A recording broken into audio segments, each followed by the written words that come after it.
வணக்கம். Myself doctor Saravanan.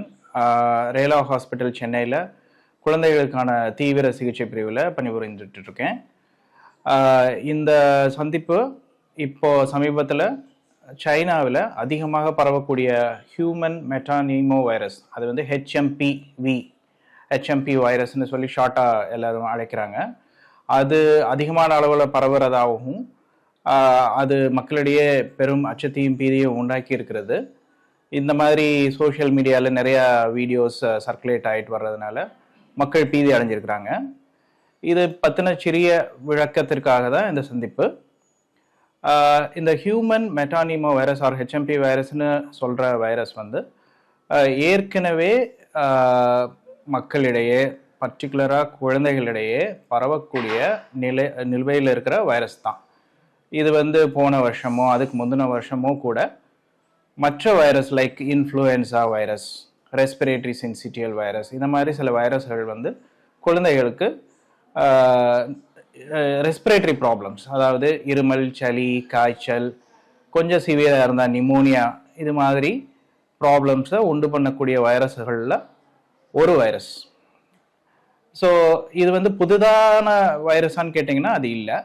But சைனாவில் பரவக்கூடிய வைரஸ் வந்து புதிதாக மரபணு ரீதியாக மாற்றம் அடைஞ்சிட்டுள்ள வைரஸான்றது இது வரைக்கும் தெளிவாக வெளியில் தெரியல. அதிகாரப்பூர்வமான அறிவிப்பு வந்து சீன அரசில் இருந்தோ இல்லை சிடிசியில் இருந்தோ வெளியில் வரல.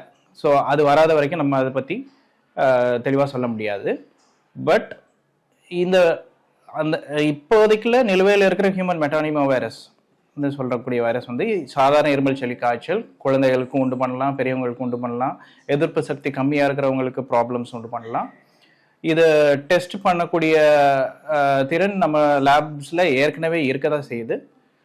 பிசிஆர் டெஸ்டிங், இந்த ரெஸ்பிரேட்டரி செக்ரீஷன்ஸ், அதாவது சளியில் தொண்டையில் டெஸ்ட் சாம்பிள்ஸ் எடுத்து கோவிட்கெலாம் செய்கிற மாதிரி செய்தால் அதில் நம்ம கண்டுபிடிச்சிடலாம். ட்ரீட்மெண்ட்டுன்னா இதுக்கு ஸ்பெசிஃபிக்காக ஆன்டிபயோட்டிக் ட்ரீட்மெண்ட் எதுவும் இல்லை. பட் சிம்டமேட்டிக்காக நம்மளை